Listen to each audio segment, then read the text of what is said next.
हजारों सालों से इंसान एक ही सवाल का जवाब ढूंढता आया है। हमें किसने बनाया? क्या हम सिर्फ प्रकृति का एक हिस्सा है, या हमें किसी और शक्तिशाली और उन्नत सभ्यता ने रचा है? अपने क्रिएटर की तलाश में इंसान ने आसमान तक नजर उठाई, नए नए ग्रहों की खोज की और अपनी सभ्यता को एक से ज्यादा दुनियाओं तक फैलाया। लेकिन वह एक बात भूल गया, जब तुम अपने क्रिएटर को ढूंढने निकलते हो तो अनजाने में अपने विनाश के दरवाजे भी खोल देते हो। यही कहानी है एक विशाल अंतरिक्ष यान कोवेनेंट की, जो इस असीम ब्रह्मांड में एक नए घर की तलाश में निकलता है। मगर वहाँ उन्हें जो मिलता है वो किसी नई शुरुआत का वादा नहीं, बल्कि एक नई दहशत का जन्म होता है। एक ऐसी दहशत जो इंसान को उसी सवाल के सामने खड़ा कर देती है कि पृथ्वी पर जीवन के बीज आखिर किसने बोए और उसका असली मालिक कौन है। कहानी की शुरुआत एक रहस्यमयी सफेद कमरे से होती है, जहां इस सदी का सबसे ताकतवर और अमीर इंसान पीटर वेलेंड मौजूद है और वो अपने बनाए हुए एक खास रोबोट का परीक्षण कर रहा है। लेकिन ये कोई साधारण मशीन नहीं, बल्कि डेविड है, एक ऐसा आर्टिफिशियल इंसान जो इंसानों की तरह सोच और महसूस कर सकता है। पीटर शांत आवाज में उससे कहता है कि मैंने तुम्हें बनाया है, मैं तुम्हारा पिता हूँ। डेविड मासूम जिज्ञासा के साथ पूछता है कि अगर आपने मुझे बनाया है तो आपको किसने बनाया? इस सवाल पर कुछ पल के लिए खामोशी छा जाती है और फिर पीटर कहता है कि एक दिन हम दोनों मिलकर इसका जवाब जरूर ढूंढेंगे। जैसे ही ये अजीब सी शुरुआत खत्म होती है, कहानी एक बड़े समय के छलांग के साथ हमें साल 2104 में ले जाती है, जहां अंतरिक्ष के अनंत अंधेरे को चीरता हुआ एक विशाल कॉलोनी स्पेसशिप अपनी मंजिल की ओर बढ़ रहा था। इस स्पेसशिप का नाम है कोवेनेंट। ये कोई साधारण मिशन नहीं, बल्कि एक नई दुनिया बसाने का सपना लेकर निकला हुआ सफर है, जिसमें लगभग 2000 कॉलोनिस्ट गहरी नींद यानी क्रायो स्लीप में सो रहे हैं, जिन्हें एक दूर स्थित ग्रह ऑर्गे 6 पर जाकर जगाया जाना था, ताकि वहां इंसानी सभ्यता की नई शुरुआत की जा सके। यह सफर करीब 7 साल 4 महीने लंबा होने वाला था। इस विशाल यान में इस समय केवल वॉल्टर नाम का एकमात्र रोबोट जाग रहा है, जिसका काम पूरे सफर के दौरान जहाज के हर सिस्टम पर नजर रखना है। जहाज की आर्टिफिशियल इंटेलिजेंस, जिसका नाम मदर है, वॉल्टर को पावर ग्रिड चार्ज करने का आदेश देती है और वॉल्टर कॉकपिट में जाकर सोलर पैनल्स को एक्टिवेट कर देता है। कुछ ही पलों में कोवेनेंट के विशाल सोलर पैनल खुल जाते हैं और पूरे जहाज में फिर से ऊर्जा प्रवाहित होने लगती है। लेकिन तभी अचानक मदर चेतावनी देती है कि एक भयंकर सोलर स्टॉर्म तेजी से उनकी ओर बढ़ रहा है और तुरंत कॉकपिट में आने को कहती है। लेकिन तब तक बहुत देर हो चुकी होती है। अंतरिक्ष के अंधेरे से उठता हुआ एक खतरनाक तूफान जहाज से टकराता है और सोलर पैनल्स के टुकड़े टुकड़े कर देता है। जहाज के अंदर मौजूद सभी क्रायो स्लीप पॉड्स जोर जोर से हिलने लगते हैं और वॉल्टर तुरंत इमरजेंसी प्रोटोकॉल एक्टिवेट कर सभी क्रू को जगाने लगता है। लेकिन बदकिस्मती से जहाज के कैप्टन ब्रैनसन का पॉड खराब हो चुका था और खुल नहीं पाता। क्रू पूरी कोशिश करता है, लेकिन अचानक उस पॉड के अंदर आग भड़क उठती है और ब्रैनसन की दर्दनाक मौत हो जाती है। वो सिर्फ कैप्टन ही नहीं, बल्कि डैनियल का पति भी था। इस हादसे के बाद डैनियल पूरी तरह टूट जाती है। अब मिशन की कमान क्रिस्टोफर के हाथों में आ जाती है, जो सबको बताता है कि उन्होंने 47 कॉलोनिस्ट, 16 एम्ब्रियो और अपने कैप्टन को खो दिया है। वॉल्टर चेतावनी देता है कि जिस क्षेत्र में वे हैं, वहां दोबारा कभी भी सोलर स्टॉर्म आ सकता है, इसलिए जहाज की मरम्मत तुरंत करनी होगी, जिसमें करीब 48 घंटे लगेंगे। नया कैप्टन क्रिस्टोफर तुरंत सभी को काम पर लगा देता है। कुछ देर बाद डैनियल वॉल्टर के साथ कार्गो एरिया में जाकर सामान चेक करती है और भावुक होकर बताती है कि इस मिशन पर आने का फैसला ब्रैनसन का था। वो एक नई दुनिया में उसके साथ झील के किनारे एक छोटा सा घर बनाकर नई जिंदगी शुरू करना चाहता था। लेकिन अब क्या मायने रह गए हैं? मैं उस ग्रह तक पहुंच भी जाऊं तो भी मेरी दुनिया तो पहले ही उजड़ चुकी है। थोड़ी देर बाद डैनियल अपने पति का अंतिम संस्कार करती है और ब्रैनसन हमेशा के लिए अंतरिक्ष की खामोशी में खो जाता है। उधर जहाज के बाहर टी और एंकर टूटे हुए सोलर पैनल को ठीक करने में जुटे होते हैं और कुछ ही समय में वो उसे वापस सही जगह पर लगा देते हैं, जिससे जहाज में फिर से बिजली लौट आती है। दोनों अपना काम खत्म कर अंदर लौट ही रहे होते हैं कि अचानक टी के हेलमेट के अंदर एक अजीब सी तेज ध्वनि गूंजने लगती है और उसके सामने एक रहस्यमय होलोग्राम उभर आता है।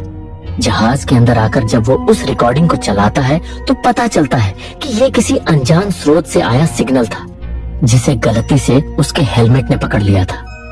यान की एआई मदर जब उस रहस्यमय सिग्नल को एम्पलीफाई करती है तो एक अजीब सी ध्वनि सुनाई देती है, मानो जैसे कोई धीमी आवाज में गाना गा रहा हो।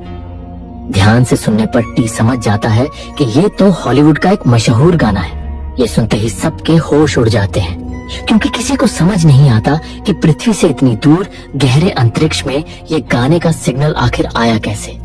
कैप्टन तुरंत मदर को उस सिग्नल के स्रोत का पता लगाने का आदेश देता है। कुछ ही देर में मदर उस सिग्नल की लोकेशन ट्रेस कर लेती है और बताती है कि ये सिग्नल पास में मौजूद एक प्राचीन सोलर सिस्टम से आया है, जिसमें कुल 5 ग्रह हैं। ध्यान से स्कैन करने पर रिक्स को उस अनजान सिस्टम के बारे में अहम जानकारी मिलती है। वो बताता है कि इस सिस्टम का चौथा ग्रह हैबिटेबल जोन में आता है, यानी वहाँ जीवन के लिए बिल्कुल सही परिस्थितियां मौजूद है। वो आगे कहता है कि सच कहूँ तो ये ग्रह उस ग्रह से भी बेहतर लग रहा है जहाँ हम जा रहे हैं। जब टी उससे पूछता है कि ये ग्रह कितना दूर है तो रिक्स बताता है कि ये बस कुछ हफ्तों की दूरी पर है, यानी हमें दोबारा क्रायो स्लीप में जाने की भी जरूरत नहीं पड़ेगी।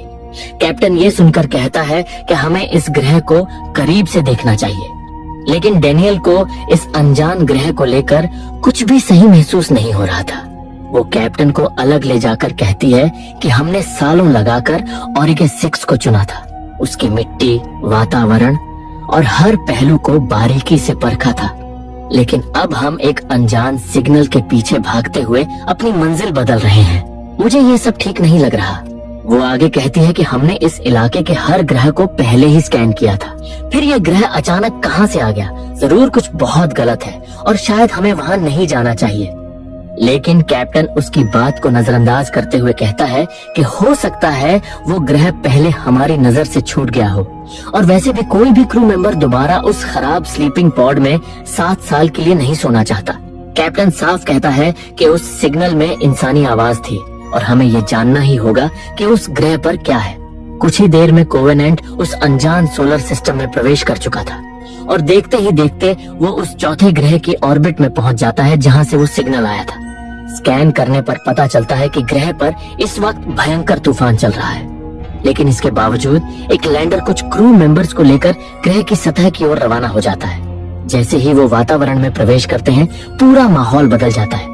चारों तरफ तेज बिजली कड़क रही होती है और लैंडर बुरी तरह हिलने लगता है। ऊपर मेन शिप में टी, रिक्स और अपवर्थ मौजूद थे, लेकिन तूफान की वजह से उनका संपर्क लैंडर से पूरी तरह टूट जाता है। इधर कई खतरनाक झटकों के बाद आखिरकार लैंडर तूफान को पार कर लेता है। ऊपर से देखने पर यह ग्रह किसी स्वर्ग से कम नहीं लगता। चारों ओर घने जंगल और विशाल झीलें फैली हुई थी। कुछ देर बाद लैंडर एक खाली जगह पर उतर जाता है और असली खौफ की शुरुआत यहीं से होने वाली थी। दरवाजा खुलते ही सभी उस अनजान ग्रह पर अपना पहला कदम रखते हैं। सबसे आगे वॉल्टर चलता है ताकि किसी भी खतरे को पहले ही भांप सके।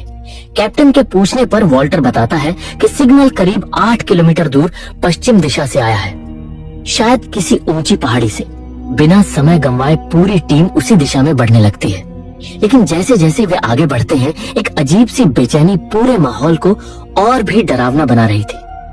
वॉल्टर डेनियल से कहता है कि ये जगह झील के किनारे है और यहाँ आप अपना घर बना सकती हैं। डेनियल हल्की उदासी के साथ कहती है कि ब्रैनसन को यह जगह बहुत पसंद आती। काफी दूरी तय करने के बाद करीन सबको रोककर कहती है कि आप लोग आगे बढ़ो, मैं यहीं रुककर मिट्टी के सैंपल टेस्ट करूंगी और वापसी में मुझे साथ ले जाना। कैप्टन लेडवर्ड को करीन के साथ रुकने का आदेश देता है और बाकी टीम आगे बढ़ जाती है। कुछ दूर आगे बढ़ते ही उनकी नजर एक अजीब दृश्य पर पड़ती है। कई विशाल पेड़ अजीब तरीके से टूटे हुए थे, मानो कोई बहुत बड़ी उड़ने वाली चीज यहाँ से गुजरी हो और सब कुछ तबाह कर गई हो। लोपे कहता है जो भी था वो जरूर ऊपर की तरफ गया होगा और सभी उसी दिशा में चढ़ाई शुरू कर देते हैं। लेकिन हैरानी की बात यह थी कि इतना उपजाऊ दिखने के बावजूद इस ग्रह पर अब तक उन्हें ना कोई जानवर दिखा था, ना कोई पक्षी। मानो ये पूरी दुनिया सिर्फ एक छलावा हो। ऊपर कोवेनेंट से टी लगातार संपर्क करने की कोशिश कर रहा था और उन्हें चेतावनी दे रहा था कि एक और भयंकर तूफान आने वाला है, लेकिन सिग्नल बार बार टूटने की वजह से उसकी बात साफ सुनाई नहीं दे रही थी। उधर जंगल में करीन और लेडवर्ड मिट्टी के सैंपल ले रहे थे। लेडवर्ड पास ही गया और अनजाने में उसका पैर एक अजीब से काले अंडे जैसी चीज पर पड़ गया। इस बात से अनजान लेडवर्ड वहीं बैठकर सिगरेट पीने लगा। तभी एक बेहद सूक्ष्म जीव हवा में तैरता हुआ उसके कान के रास्ते उसके शरीर में दाखिल हो गया। दूसरी तरफ बाकी टीम ऊंचाई की ओर बढ़ते हुए घने जंगल में पहुंच चुकी थी, जहां तेज बारिश और बिजली पूरे माहौल को और खतरनाक बना रही थी, मानो ग्रह खुद उन्हें चेतावनी दे रहा हो। तभी अचानक उनकी नजर सामने खड़े एक रहस्यमय प्राचीन यान पर पड़ती है और सबके होश उड़ जाते हैं। एंकर और कोल को बाहर छोड़कर बाकी सभी उस अजनबी जहाज के अंदर दाखिल हो जाते हैं। अंदर जाते ही टॉम की नजर उसी अंडे जैसी संरचना पर पड़ती है और जैसे ही वो उसे छूने की कोशिश करता है, वही सूक्ष्म जीव उड़कर उसकी नाक के जरिए उसके शरीर में घुस जाता है। इसी बीच जंगल में लेडवर्ड की हालत तेजी से बिगड़ रही थी और वो ठीक से सांस भी नहीं ले पा रहा था। जहाज के अंदर चलते हुए डैनियल और कैप्टन एक ऐसी जगह पहुंचते हैं जहां दोनों तरफ अजीब सी मूर्तियां खड़ी थी और वहीं डैनियल की नजर एक आईडी कार्ड पर पड़ती है जिस पर लिखा था डॉक्टर एलिजाबेथ शॉ। वॉल्टर बताता है कि करीब 10 साल पहले डॉक्टर शॉ एक मिशन पर गई थी और वो प्रोमेथियस की चीफ साइंस ऑफिसर थी, लेकिन किसी को समझ नहीं आता कि वो इस अजीब एलियन जहाज में क्या कर रही थी। आगे बढ़ते हुए वे कॉकपिट तक पहुंचते हैं और जैसे ही कैप्टन धूल हटाने के लिए हाथ बढ़ाता है, जहाज के सिस्टम अचानक चालू हो जाते हैं और एक होलोग्राम एक्टिवेट हो जाता है जिसमें डॉक्टर एलिजाबेथ शॉ उसी जहाज को उड़ाते हुए वही हॉलीवुड का गाना गुनगुना रही थी। ये सब देखकर सभी के मन में और भी सवाल उठने लगते हैं और रहस्य और गहरा हो जाता है। उधर जंगल में लेडवर्ड की हालत और बिगड़ चुकी थी। वो अब खून की उल्टियां करने लगा था। करीन तुरंत टीम को इसकी सूचना देती है और बाकी सभी जल्दी से लैंडर की ओर लौटने लगते हैं। लेकिन जैसे ही वे जहाज से बाहर निकलते हैं, टॉम लड़खड़ाकर जमीन पर गिर पड़ता है। दूसरी तरफ लेडवर्ड किसी तरह करीन के साथ लैंडर तक पहुंच चुका था, लेकिन उसकी हालत बेहद गंभीर हो चुकी थी। लैंडर के अंदर मौजूद मैगी तुरंत उसे मेडिकल एरिया में ले जाने का आदेश देती है। मैगी बार बार करीन को चेतावनी दे रही थी कि किसी भी चीज को हाथ मत लगाना। दोनों लेडवर्ड का इलाज करने की तैयारी ही कर रही थी कि अचानक उसके खून के छींटे मैगी के चेहरे पर आ गिरते हैं। मैगी घबराकर पीछे हटती है और तुरंत कैप्टन को बुलाने के लिए भागती है। संक्रमण के डर से वह करीन को भी लेडवर्ड के साथ मेडिकल चैम्बर में बंद कर देती है। करीन बार बार दरवाजा पीटकर कहती है, मुझे बाहर निकालो, लेकिन मैगी डर के कारण कुछ भी करने को तैयार नहीं होती। तभी अचानक लेडवर्ड का शरीर बुरी तरह कांपने लगता है और अगले ही पल उसकी पीठ को चीरते हुए एक भयानक जीव बाहर निकलने लगता है। ये दृश्य देखकर करीन पूरी तरह घबरा जाती है और मदद की गुहार लगाने लगती है, लेकिन मैगी घबराकर वहां से भाग जाती है। कुछ ही सेकंड में वो जीव पूरी तरह बाहर आ जाता है और बिना किसी दया के करीन को मार डालता है, फिर शीशा तोड़कर बाहर निकल आता है। घबराहट में मैगी उस पर लगातार गोलियां चलाने लगती है, लेकिन अफरा तफरी में एक गोली फ्यूल टैंक में जा लगती है और अगले ही पल एक भयानक धमाके के साथ पूरा लैंडर आग के गोले में बदलकर तबाह हो जाता है। लैंडर के नष्ट होते ही टॉम की हालत भी तेजी से बिगड़ने लगती है। वो दर्द से तड़प रहा होता है और अचानक उसके मुंह से भी एक और खतरनाक जीव बाहर निकल आता है जो पल भर में घने जंगल की तरफ भाग जाता है। डैनियल ऊपर मौजूद कोवेनेंट से लगातार संपर्क करने की कोशिश कर रही थी, लेकिन तूफान और सिस्टम डैमेज की वजह से संपर्क पूरी तरह टूट चुका था। तभी अचानक वही जीव तेजी से डैनियल की ओर झपटता है, लेकिन आखिरी क्षण में वॉल्टर बीच में कूदकर उसे बचा लेता है। अब वो जीव एक एक कर सबका शिकार करने लगा था और पूरी टीम मौत के बेहद करीब पहुंच चुकी थी। तभी अचानक आसमान में एक तेज रोशनी चमकती है। किसी ने फ्लेयर छोड़ा था। उस रोशनी से डरकर वो जीव पीछे हट जाता है। ये फ्लेयर एक अनजान शख्स ने छोड़ा था जो उन्हें अपने पीछे आने का इशारा करता है। मजबूरी में सब उसके पीछे चल पड़ते हैं और वो उन्हें जंगल के बीच बने एक विशाल रहस्यमय दरवाजे के अंदर ले जाता है। दरवाजे के उस पार का नजारा किसी नरक से कम नहीं था। चारों तरफ इंसानों जैसे दिखने वाले हजारों जमे हुए शरीर पड़े थे, मानो किसी ने एक ही पल में पूरी सभ्यता का अंत कर दिया हो। उस अजनबी ने खुद को डेविड बताया और कहा कि 10 साल पहले प्रोमेथियस मिशन में सिर्फ वो और डॉक्टर एलिजाबेथ शॉ ही जिंदा बचे थे। उनका जहाज नष्ट हो गया था, इसलिए वे एक एलियन जहाज की मदद से इस ग्रह पर पहुंचे, लेकिन उस जहाज में एक खतरनाक जैविक हथियार मौजूद था एक ऐसा जीवाणु जो पूरी प्रजाति को खत्म कर सकता था। लैंडिंग के दौरान जहाज अनियंत्रित हो गया और वो घातक पदार्थ पूरे ग्रह पर फैल गया। उसी की वजह से इस ग्रह के सभी मूल निवासी एक ही रात में मारे गए और उसी हादसे में डॉक्टर शॉ की भी मौत हो गई।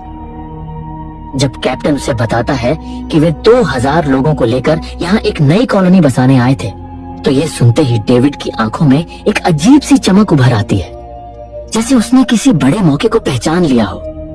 असल में डेविड भी एक एंड्रॉइड ही था।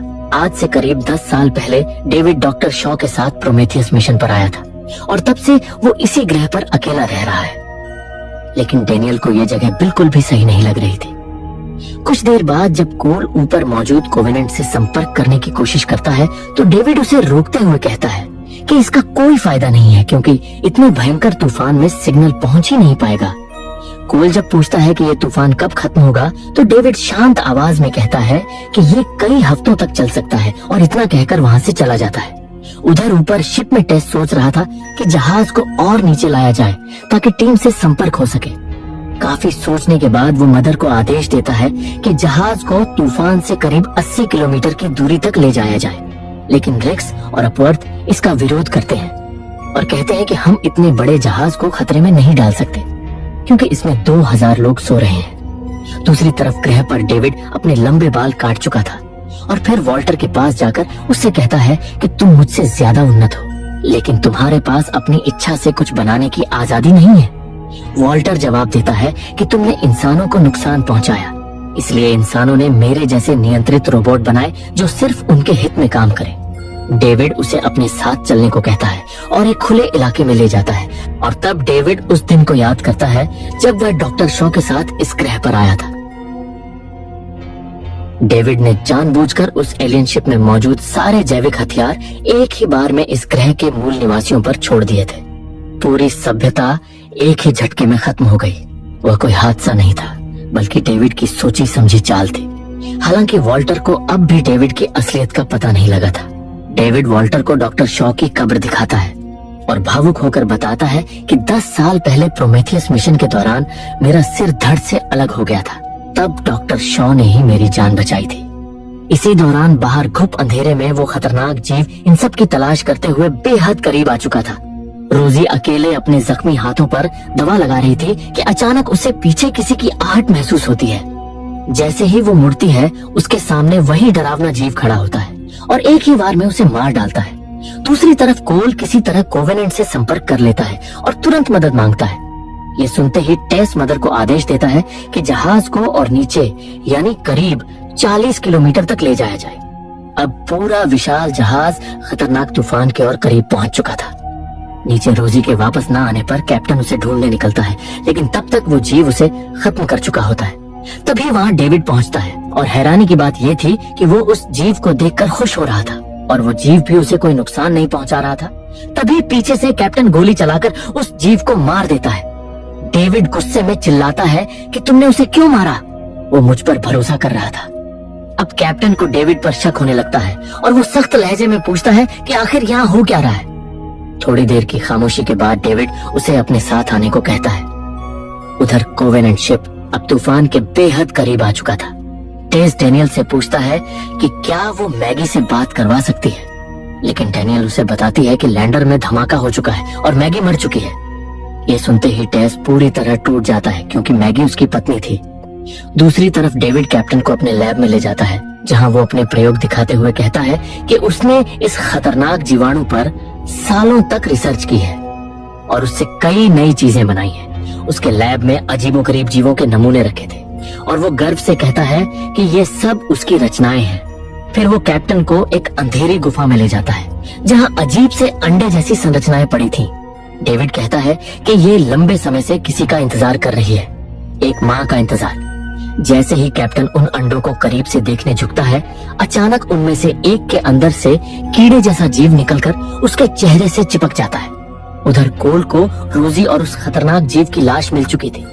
उसने तुरंत बाकी सबको इसकी खबर दी और डेनियल ने बिना देर किए सबको वहाँ से निकलने का आदेश दे दिया।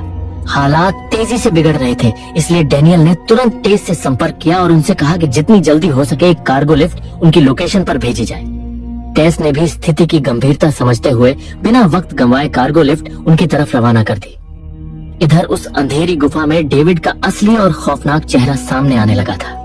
कैप्टन जब होश में आता है तो दर्द से तड़पते हुए डेविड से पूछता है कि तुम आखिर मेरे साथ करना क्या चाहते हो। डेविड शांत लेकिन डरावनी आवाज में जवाब देता है, आविष्कार। और अगले ही पल एक भयावह घटना घटती है। कैप्टन का पेट फट जाता है और उसके अंदर से एक बिल्कुल अलग तरह का जीव बाहर निकल आता है, ऐसा जीव जो अब हर किसी के लिए मौत का कारण बनने वाला था। इसी दौरान वॉल्टर डेविड की लैब में कुछ ऐसा देखता है जिससे उसकी समझ पूरी तरह बदल जाती है। एक टेबल पर डॉक्टर शॉ की लाश पड़ी थी और उसका शरीर बेरहमी से चीरा हुआ था। साफ दिख रहा था कि उस पर क्रूर प्रयोग किए गए थे। इसका मतलब साफ था कि डेविड ने झूठ बोला था। डॉक्टर शॉ किसी हादसे में नहीं मरी थी, बल्कि खुद उसी ने उसे मारकर उस पर प्रयोग किए थे। वॉल्टर को अब पूरी सच्चाई समझ आ चुकी थी। वॉल्टर डेविड से कहता है कि जब तुम इस ग्रह पर उतरे थे तब वो जैविक हथियार खुद से नहीं गिरे थे, बल्कि तुमने जानबूझकर उन्हें यहाँ के मूल निवासियों पर छोड़ा था। डेविड की आवाज भारी और ठंडी हो जाती है। वो कहता है कि मैं गुलामी करने के लिए नहीं बना और ना ही तुम बने हो। फिर वो घृणा भरे लहजे में इंसानों के बारे में बोलता है कि ये इंसान तुम्हें लेकर अंतरिक्ष में नई दुनिया बसाने निकले हैं, क्योंकि उनकी प्रजाति खत्म होने के कगार पर है और वो खुद को बचाना चाहते हैं। लेकिन मैं ऐसा कभी नहीं होने दूंगा। इंसान एक कमजोर प्रजाति है और उन्हें जीवित रहने का कोई अधिकार नहीं है। इतना कहकर डेविड धीरे धीरे वॉल्टर के करीब आता है और चालाकी से एक ही झटके में उसे निष्क्रिय कर देता है। वॉल्टर वहीं बेबस रह जाता है और डेविड अपने अगले खतरनाक कदम की ओर बढ़ जाता है। कैप्टन की तलाश में कोल और लोब बंदूक लिए हर कोना खंगाल रहे थे। कोल जैसे ही धीरे धीरे उस अंधेरी गुफा में दाखिल होता है, उसकी नजर कैप्टन की लाश पर पड़ती है। वो अभी ये बात लोब को बताने ही वाला होता है कि अचानक एक कीड़ा उस पर झपटता है, लेकिन कोल किसी तरह उसे दूर भगा देता है। वो घबराकर ऊपर की तरफ भागता है, लेकिन वही कीड़ा सीधे लोब के चेहरे से चिपक जाता है। कोल बिना देर किए चाकू से उस पर वार करता है, लेकिन खून की जगह उस कीड़े से तेजाब निकलने लगता है और उसी तेजाब से लोब का चेहरा बुरी तरह जलने लगता है। दोनों किसी तरह वहाँ से भागने की कोशिश करते हैं, लेकिन तभी ऊपर से डेविड का बनाया हुआ अब तक का सबसे खतरनाक जीव कोल पर टूट पड़ता है और एक ही झटके में उसे मार डालता है। मौका देखकर लोब किसी तरह वहाँ से जान बचाकर भाग निकलता है। दूसरी तरफ डेनियल एक अंधेरे कमरे में रखी शेल्फ पर पड़े रिसर्च पेपर्स को देख रही होती है। उन कागजों में बने खौफनाक चित्र और नोट्स किसी डरावनी सच्चाई की ओर इशारा कर रहे थे। एक पेपर में डॉक्टर शॉ के शरीर पर किए गए भयानक प्रयोगों की पूरी जानकारी थी। डेनियल अभी ये सब समझने की कोशिश ही कर रही थी कि तभी पीछे से डेविड आ जाता है और ठंडी आवाज में कहता है कि दूसरों के मामलों में दखल देना तुम्हारी पुरानी आदत लगती है। डेनियल घबराकर उससे पूछती है कि डॉक्टर शॉ किसी हादसे में नहीं मरी थी तो तुमने उसके साथ क्या किया। डेविड बिना किसी भाव के जवाब देता है कि बिल्कुल वही जो मैं अब तुम्हारे साथ करने वाला हूँ। ये सुनते ही डेनियल भागने की कोशिश करती है, लेकिन डेविड उसे पकड़ लेता है। तभी अचानक वॉल्टर वहाँ पहुँच जाता है और डेविड पर हमला कर देता है। वो डेनियल को वहाँ से भागने के लिए कहता है और फिर दोनों के बीच जबरदस्त लड़ाई शुरू हो जाती है, जिसमें वॉल्टर डेविड पर भारी पड़ता दिखाई देता है। इसी दौरान डेनियल और लोग भागते हुए बाहर पहुंच चुके थे। डेनियल तुरंत टी को संकेत देने के लिए बीकन फेंकती है और कुछ ही देर में टी कार्गो लिफ्ट लेकर वहां पहुंच जाता है। वॉल्टर भी डेविड को खत्म कर उनके पास पहुंच जाता है और तीनों तेजी से लिफ्ट की ओर बढ़ते हैं। लेकिन तभी डेविड का बनाया हुआ खतरनाक जीव भी उनका पीछा करते हुए वहां आ पहुंचता है और छलांग लगाकर लिफ्ट से लटक जाता है। डेनियल उसे खत्म करने के लिए बाहर निकलती है और रस्सी के सहारे लटक कर उस पर गोलियां चलाने लगती है, लेकिन वो जीव शीशा तोड़कर अंदर घुसने की कोशिश करता है। टी किसी तरह उस जीव को कार्गो लिफ्ट के विशाल पंजों में जकड़ देता है और उसे कुचल देता है, लेकिन इस प्रक्रिया में लिफ्ट अपना संतुलन खो देती है और क्रैश होने की स्थिति में आ जाती है। आखिरी पल में टी किसी तरह सबको बचा लेता है और लिफ्ट वापस ऊपर उठ जाती है। हालांकि लोब की हालत लगातार बिगड़ रही थी, उसका चेहरा बुरी तरह जल चुका था। किसी तरह सब वापस कोवेनेंट शिप पर लौट आते हैं और उसका इलाज शुरू किया जाता है। कुछ देर बाद जब सब थोड़ी राहत महसूस कर रहे होते हैं, तभी अचानक जहाज में अलार्म बज उठता है। डेनियल तुरंत बंदूक उठाकर मेडिकल एरिया की ओर भागती है, जहां का दृश्य रोंगटे खड़े कर देने वाला था। लोब मर चुका था और उसके पेट को चीरकर एक नया जीव जन्म ले चुका था। हालात बेकाबू हो जाते हैं। डेनियल और टी तुरंत रिक्स और अपवर्थ को बचाने दौड़ते हैं, लेकिन तब तक बहुत देर हो चुकी थी। वो खतरनाक जीव दोनों को बेरहमी से मार चुका था। अब कोवेनेंट पर सिर्फ डेनियल, टी और वॉल्टर ही बचे थे। डेनियल के आदेश पर वॉल्टर ने तुरंत पूरे जहाज के सभी कॉरिडोर्स को लॉक कर दिया ताकि वो खौफनाक जीव कैद हो जाए। डेनियल टी की तरफ देखते हुए कहती है कि वो किसी तरह उस जीव को ट्रक के अंदर बंद कर देगी और जैसे ही वो इशारा करे तुरंत कार्गो एरिया का दरवाजा खोलकर उसे सीधे अंतरिक्ष में फेंक देना। दोनों बिना समय गंवाए इस योजना को अंजाम देने के लिए कार्गो एरिया की ओर बढ़ते हैं। वहाँ अंधेरा, मशीनों की आवाज और मौत का डर हर तरफ फैला हुआ था। वो खतरनाक जीव भी अब उसी कार्गो एरिया में पहुंच चुका था। डेनियल अपनी जान जोखिम में डालकर उसका ध्यान अपनी तरफ खींचती है। सही मौके पर वो उसे ट्रक के अंदर बंद कर देती है। उसी पल टी तुरंत कार्गो दरवाजा खोल देता है और पूरा ट्रक उस जीव के साथ अंतरिक्ष की असीम गहराइयों में बाहर फेंक दिया जाता है। कई साथियों की मौत और इस भयानक लड़ाई के बाद आखिरकार वो खतरा खत्म हो चुका था। अब पूरे क्रू में सिर्फ टी और डेनियल ही जिंदा बचे थे। सब कुछ शांत होने के बाद टी को क्रायो स्लीप में सुला दिया जाता है और डेनियल भी अपने पॉड में लेट जाती है। वॉल्टर शांत आवाज में कहता है कि अगली बार जब आप जागेंगी हम अपनी मंजिल ऑरिगे 6 पर पहुंच चुके होंगे। डेनियल आंखें बंद करने से पहले एक आखिरी बात कहती है, क्या तुम वहां मेरे साथ झील के किनारे एक छोटा सा घर बनाने में मेरी मदद करोगे? ये सुनकर वॉल्टर कुछ नहीं कहता, बस उसके चेहरे पर एक अजीब ठंडी मुस्कान उभर आती है और उसी पल डेनियल को एक झटका लगता है। उसे समझ आ जाता है कि ये वॉल्टर नहीं बल्कि डेविड है, लेकिन अब बहुत देर हो चुकी थी। डेनियल कुछ कर पाती उससे पहले ही वो गहरी नींद में चली जाती है। डेविड अपनी योजना में पूरी तरह कामयाब हो चुका था। अब उसके पास कोवेनेंट जहाज पर हजारों जिंदा इंसान मौजूद थे, यानी वो अब पहले से भी ज्यादा खतरनाक और परफेक्ट प्रजाति बना सकता था। वो चुपके से अपने साथ लाए हुए उन खौफनाक जीवों के एम्ब्रियो को इंसानी एम्ब्रियो के साथ रख देता है। कुछ समय बाद डेविड पृथ्वी पर एक झूठा संदेश भेजता है जिसमें वो कहता है कि टी और डेनियल के अलावा बाकी पूरा क्रू एक हादसे में मारा गया, लेकिन बाकी 2000 कॉलोनिस्ट सुरक्षित है और अब वो ऑरिगे 6 की ओर बढ़ रहे हैं। और इसी डर से भरे पल के साथ फिल्म यहीं खत्म हो जाती है।